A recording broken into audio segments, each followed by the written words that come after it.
Video start करने से पहले मैं आप सभी को बता दूं कि मैंने कोई भी जॉब क्रैक नहीं किया है। बस मैंने एसबीआई क्लर्क प्री क्लियर किया था और वो भी काफ़ी अटेम्प्ट्स देने के बाद। तो I am not a mentor, मैं बस एक स्टूडेंट हूँ, एक एस्पिरेंट हूँ और उसी के नाते उसी के बेसिस पे ही मैं आप लोगों से जो भी शेयर करूँगी उसी के बेसिस से ही करूँगी। ये वीडियो जो मैं बना रही हूँ हमारे एक यूट्यूब फैमिली के मेम्बर के कहने पर बना रही हूँ। तो वीडियो को स्टार्ट करते हैं। मैं सबसे पहले आप लोगों को थोड़ा सा अपना स्टडी बैकग्राउंड बता देती हूँ। मैंने जो स्कूलिंग किया है वो सरस्वती शिशु विद्या मंदिर से किया है, जो कि पूरा हिंदी मीडियम था। तो क्लास 1 से मतलब जो भी प्रवेश बोध होता था हमारे स्कूल में, तो वहाँ से लेकर 11th तक मेरा पूरा हिंदी में ही पढ़ाई हुआ है। सारा कुछ मैंने हिंदी में पढ़ा है, इंग्लिश सब्जेक्ट को छोड़ के। उसके बाद 12th में मैंने इंग्लिश में कन्वर्ट कर लिया था और 12th के बाद से जो भी मैंने पढ़ाई किया है वो इंग्लिश प्रॉपर पूरा इंग्लिश से ही किया है। तो 10th से पहले मेरा इंग्लिश बहुत वीक था, बहुत मतलब क्या बहुत ज़्यादा वीक था। मुझे बेसिक टेंस भी नहीं आते थे उस टाइम पे। 10th से पहले का बात बोल रही हूँ मैं। और 10th में मैंने जैसे तैसे रट्टा मार के एग्ज़ाम लिख लिया था और मुझे पूरा भरोसा था कि मैं फ़ेल हो जाऊँगी, पर भगवान ने मुझे बचा लिया, जैसे तैसे बस पास करा दिया। तो इतना ख़राब था मेरा इंग्लिश। उसके बाद मैंने क्या किया, स्पोकन क्लास ज्वाइन किया अपने ही गाँव में।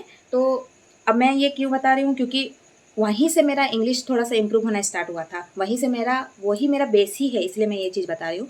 तो मैंने वहाँ से टेंस वगैरह सीखा, ग्रामर का सारा कुछ मतलब छोटे-छोटे चीज़ सीखा वहाँ से।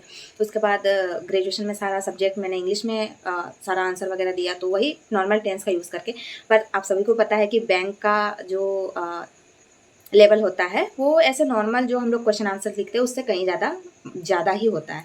तो जब मैंने प्रिपरेशन स्टार्ट किया, तो एक चीज़ और भूल रही हूँ मैं जब हॉस्टल में थी तो ये बुक मैंने पढ़ा था।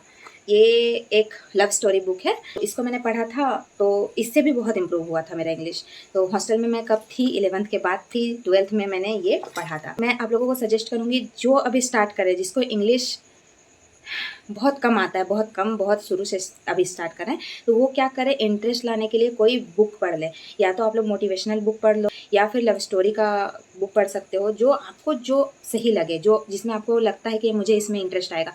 तो 12th के बाद ग्रेजुएशन के टाइम पे मैंने एक बुक लिया था, ये वाला।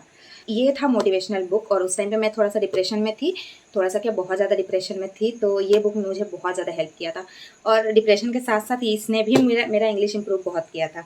उसके बाद मैं एडिक्ट हो गई बुक पढ़ने के लिए, तो फिर मैंने ये मँगा लिया, ये ऑर्डर कर लिया और ये भी लव स्टोरी बुक ही है।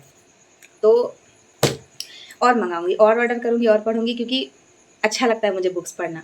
पर अभी क्या होता है ना कि बुक्स मैं स्टार्ट करती हूँ ना, तो मुझे लगता है कि इसको ख़त्म करके ही उठूँ, मतलब बहुत ज़्यादा इसी में फ़ोकस चला जाता है, इसलिए मैं अभी ऑर्डर नहीं कर रही हूँ। तो देखते हैं, कुछ दिनों बाद करूँगी, छोड़ो उस चीज़ को।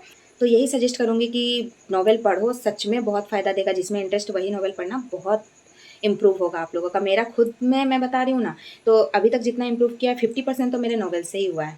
फिर मैंने जब प्रिपरेशन स्टार्ट किया तो किसी के वीडियो में ही देखा था कि 120 rules of grammar Nimisha ma'am पढ़ाती हैं, तो उसको पढ़ने से काफ़ी ग्रामर में इम्प्रूवमेंट आएगा। तो वहीं से मैंने स्टार्ट किया था। तो 120 रूल ऑफ ग्रामर मैंने पढ़ा था और उसके शॉर्ट नोट भी बनाए थे, छोटे-छोटे नोट्स बनाए थे। अभी भी मैं उन नोट्स को पढ़ती हूँ। तो इतना किया मैंने। उसके बाद पूरा रूल्स कंप्लीट करने में भी मुझे काफ़ी टाइम लग गया, 10-15 दिन तो मुझे लग गए थे रूल्स कंप्लीट करने में। फिर मॉक का मुझे इतना पता था कि फुल मॉक आता है, तो उस टाइम पे मुझे सेक्शनल मॉक के बारे में पता नहीं था, तो मैंने फुल मॉक दे दिया। पर हाँ, आप लोगों को सजेस्ट करूँगी कि अगर आप लोग बिगिनर हो तो सेक्शनल मॉक देना। फुल मॉक में फिर फुल लेंथ मॉक में उतना आप लोग स्पेशली इंग्लिश में ध्यान नहीं दे पाओगे ना, फिर सारा सब्जेक्ट में फिर वही बढ़ जाएगा। मुझे बाद में पता चला था, मैंने दिया था, उससे भी बहुत इम्प्रूवमेंट आया था, क्योंकि सेक्शनल मॉक से आप लोगों को ये समझ में आता है कि सब मिक्स रहेगा क्वेश्चन, तो उसमें कैसे हम लोग उस टाइम पे कैसे हमारा दिमाग काम करता है। तो और उसके बाद धीरे-धीरे मुझे पता चला क्विज़ेस के बारे में, एंड उसके बाद प्रैक्टिस भी होता है टेक्स्ट बुक में, उसके बारे में भी पता चला। तो धीरे-धीरे सारा कुछ, सिर्फ टेक्स्ट बुक ही नहीं और भी प्लेटफ़ॉर्म है, पर मुझे तो पर्सनली टेक्स्ट बुक ही पसंद है, क्योंकि उसमें ईज़ी होता है ढूँढने में सारा कुछ। तो मैंने जो किया इतना बता दिया, मैंने इतना ही किया है गाइज़। बस नॉवेल पढ़ा है और उससे पहले मैंने स्पोकन क्लास जॉइन किया था जिसमें मैंने बेसिक पढ़े थे, उसका नॉवेल पढ़ा, उसके बाद ग्रामर के रूल पढ़े, उसका सीधा मॉक। और अभी मैं क्या कर रही हूँ इंग्लिश के लिए, तो इंग्लिश के लिए मैं करती हूँ, खुद से एडिटोरियल पढ़ती हूँ, क्योंकि मुझे लगता है कि अगर मैं वीडियो के थ्रू पढ़ूँगी तो मैं उन पर थोड़ा ज़्यादा डिपेंडेंट हो जाऊँगी। और मैं खुद से अगर पढ़ूँगी तो मेरा ज़्यादा उसमें मुझे फ़ील हो रहा है, पर्सनली करके देखा, मुझे फ़ील हो रहा है कि उसमें मेरा प्रोडक्टिविटी ज़्यादा रहता है अगर मैं खुद से पढ़ूँ तो। तो एडिटोरियल अगर आप लोग को खुद से थोड़ा दिक्कत हो रहा है, मुझे भी होता है, पर मैं धीरे-धीरे कर रही हूँ और इम्प्रूवमेंट फ़ील भी हो रहा है। पर अगर आप लोग एकदम बिगिनर हो तो मैं तो आप लोगों को सजेस्ट करूँगी निमिषा मैम का क्लास कर लो, या फिर अड्डा के अनुभव अग्रवाल सर का क्लास कर लो। अभी तो मेंस का भी क्लास अनुभव अग्रवाल सर करा रहे हैं, वो भी कर सकते हो आप। ऐसा नहीं है कि मैं जिन टीचर्स को बोल रही हूँ उनका, आपको बहुत सारे टीचर्स हैं, आपको जिनका अच्छा लग रहा है उनका करो, पर मैं जिनका करती हूँ मैं बस बता दे रही हूँ। मैंने 2 ही का किया है, एक निमिषा मैम का और एक अनुभव सर का, तो दोनों का ही मुझे अच्छा लगता है। और एक चीज़ मुझे बोलना था, वो मैं भूल गई थी। बैंक एग्ज़ाम में तो वोकैब का बहुत ही बड़ा रोल रहता है, तो वोकैब को तो हम लोग इग्नोर कर ही नहीं सकते हैं, उसमें प्रॉपर ध्यान देने की ज़रूरत है। और लेकिन वोकैब का क्या होता है, आप लोगों को भी ये चीज़ फ़ील होता होगा कि इतना सारा वोकैब याद नहीं रहता है, तो आप लोग कर सकते हो रूट वर्ड्स से याद। तो यूट्यूब में काफ़ी क्लासेस है, आप लोग सर्च करोगे ना रूट वर्ड करके, तो मैंने कोई वरुण सर से या किसी से किया था, मैं लिख दूँगी साइड में, मुझे याद नहीं आ रहा अभी। वो चीज़ बहुत हेल्प करता है कि रूट वर्ड से आप लोगों को पूरा अंदाज़ा लग जाता है कि किस तरह का वो वर्ड किससे रिलेटेड होगा। प्रॉपर मीनिंग ना भी पता चले लेकिन उसका फ़ील पता चल जाता है। और एक चीज़ पता चलता है रूट वर्ड से कि वो पॉज़िटिव है या नेगेटिव है। अगर इतना भी पता चल जाता है ना कि पॉज़िटिव है या नेगेटिव है, तो क्वेश्चंस बन जाते हैं।